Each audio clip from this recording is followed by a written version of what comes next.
Well, hello there. It's Tommy, and wanted to make hopefully a fairly quick video about my setup here, my gear, which is hopefully now configured in a way that I want it to be or like it to be.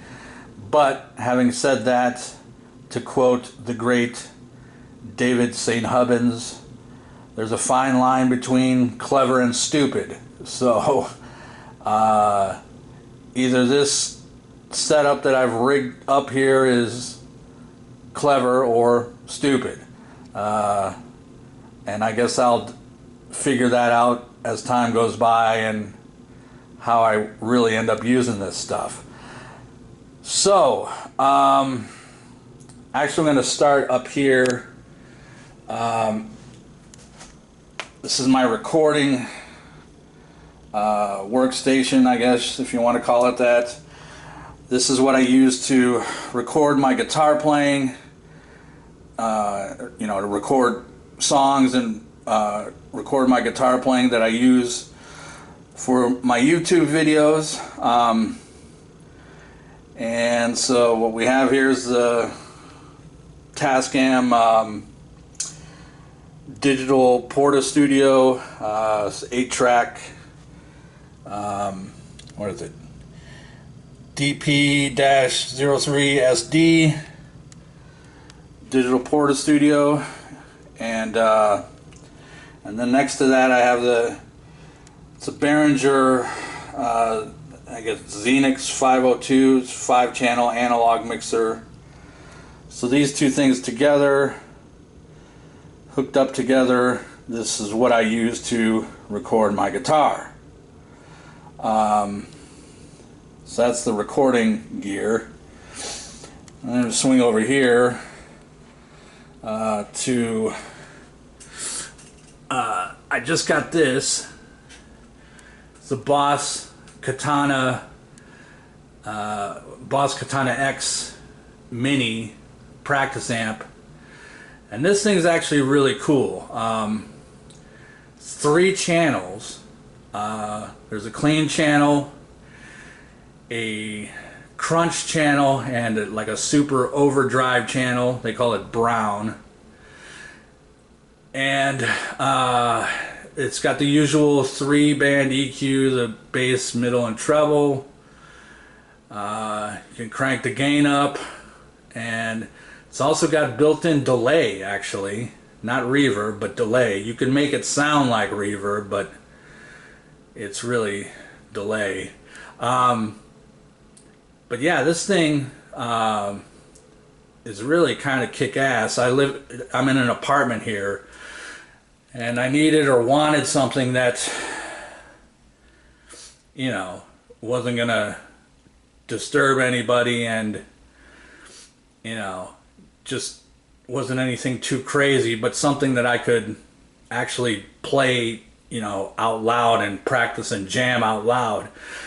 And this thing does the job. It's really cool. It sounds really good.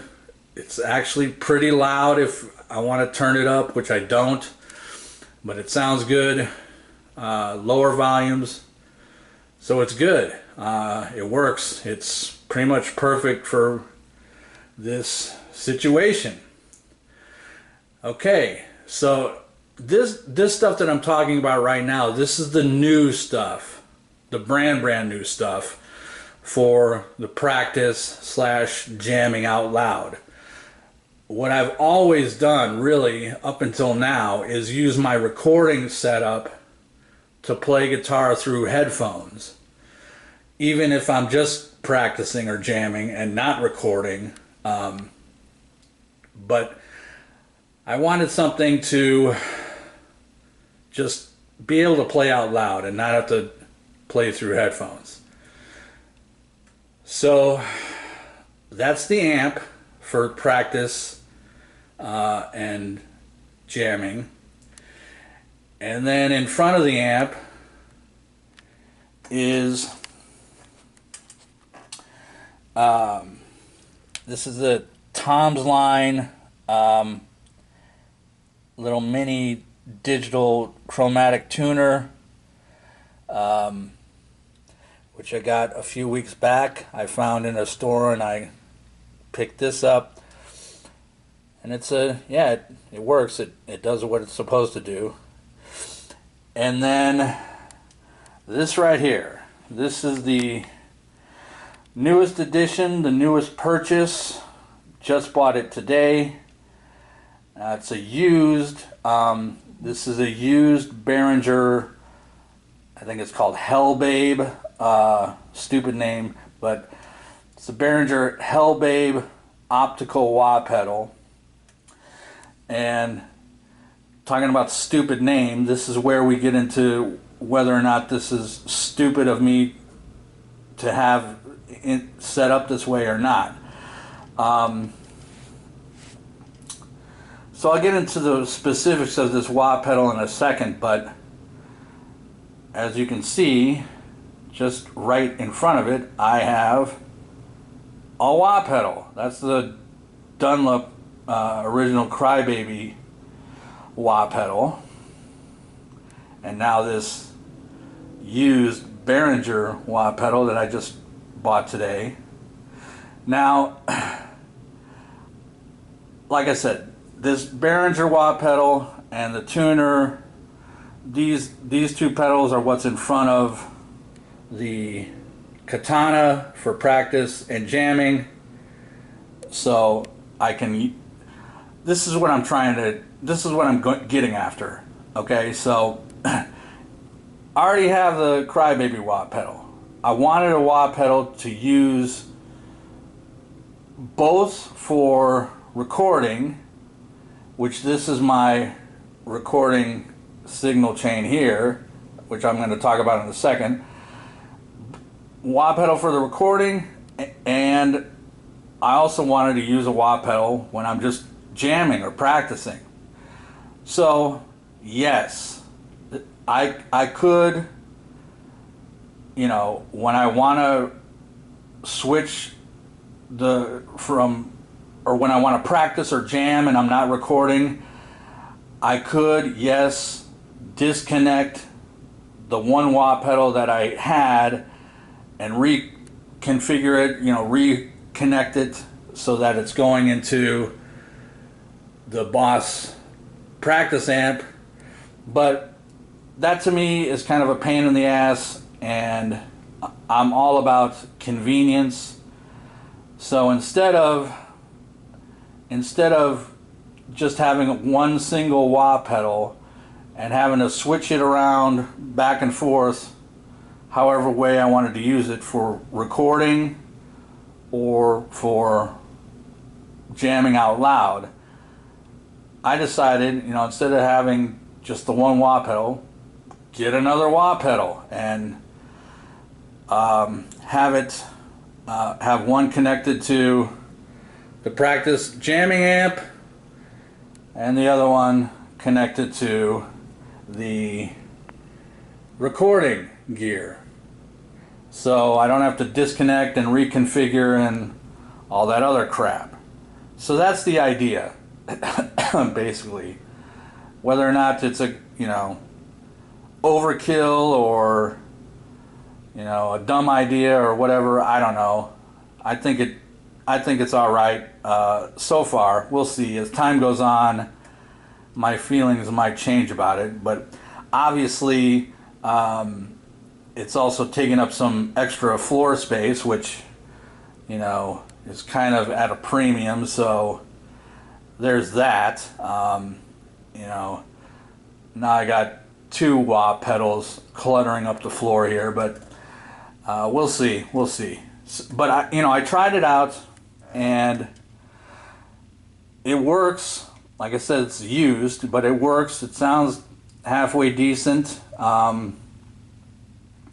I called it an optical wah pedal, which means that this thing, the wah is activated by like a laser, I guess, some kind of way in there, instead of like the Crybaby, which has, you know, just like the traditional switch that you know, when you step on the pedal, it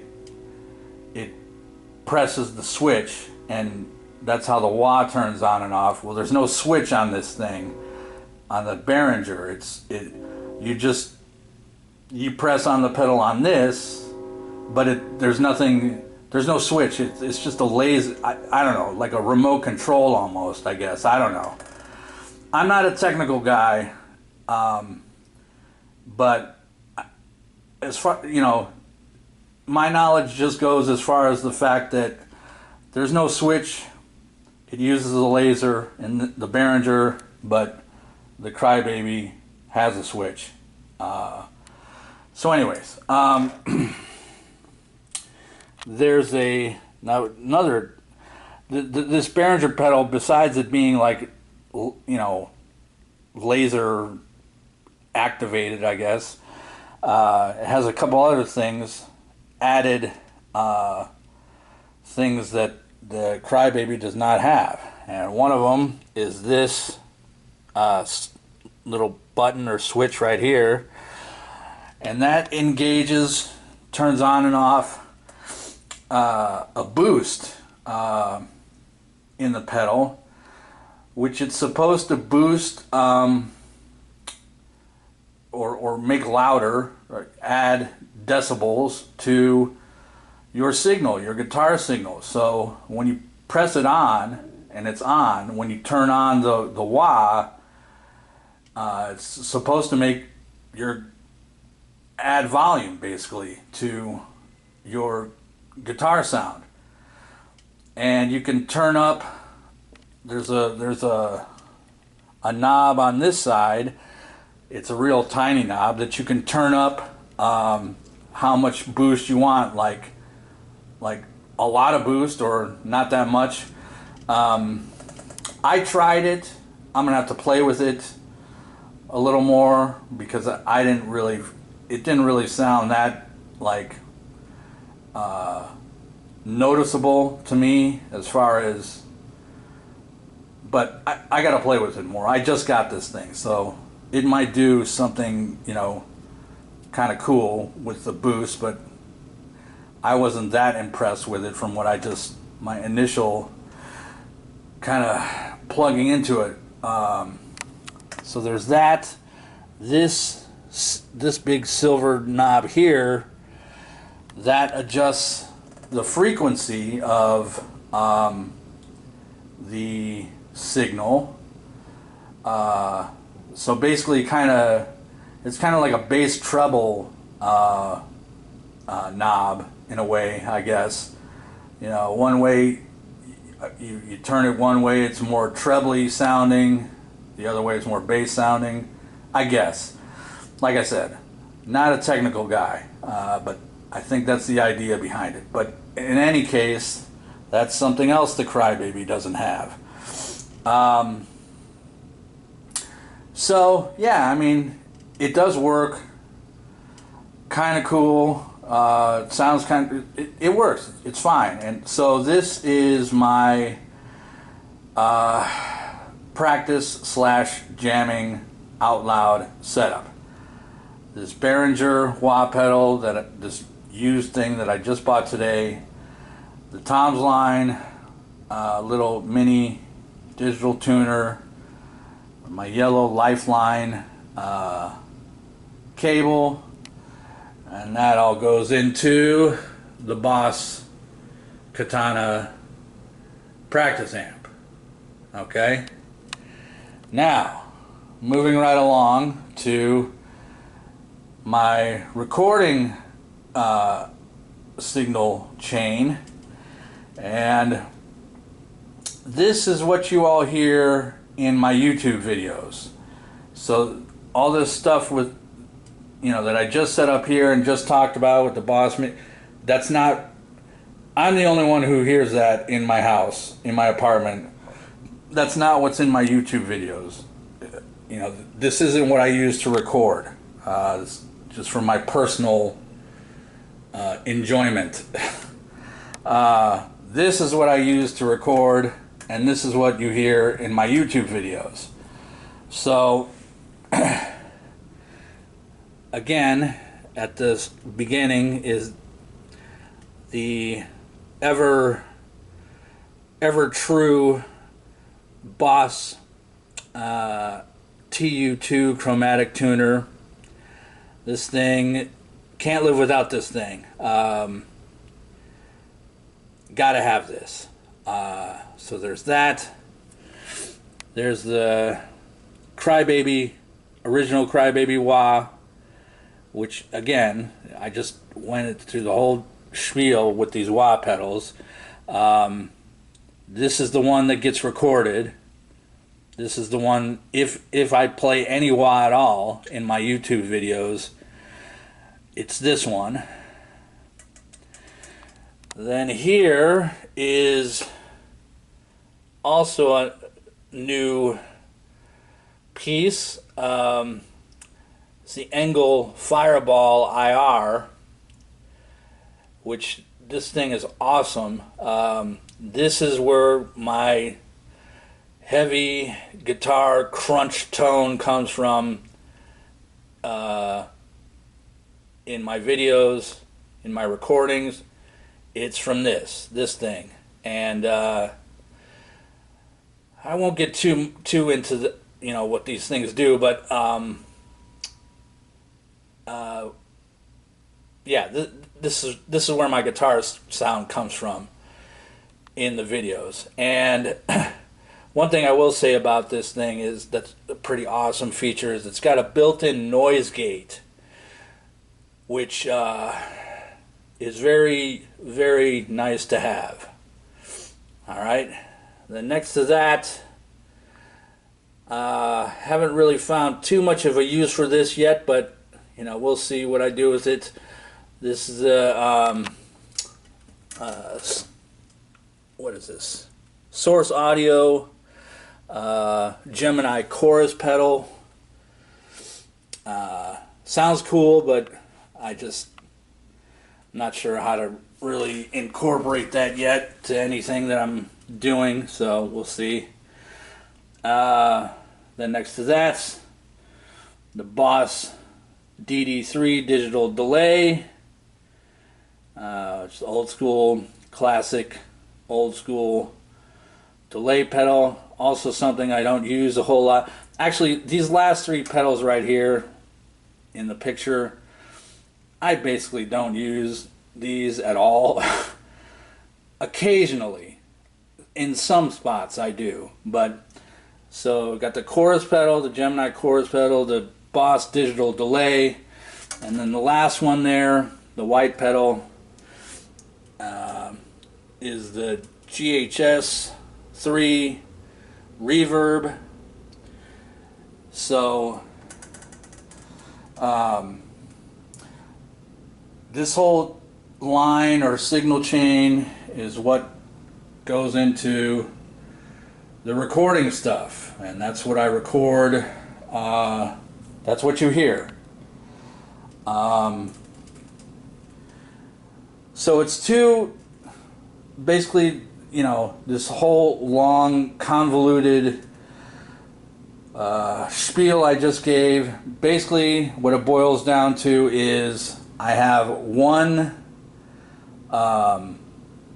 chain or one signal path that is used for recording purposes, and then a separate second signal chain or signal path that I use if I just want to jam out loud, practice out loud. So that's the idea. That's what it looks like. That's what it's comprised of. So yeah, and all this stuff is right next to my bed, which you're seeing kind of in the corner of the picture there. So hopefully I don't roll out of bed this way on top of all this stuff. I don't, but I won't, but that would kind of suck. So that's it. That's kind of a peek behind the curtain, I guess. So thanks for checking it out.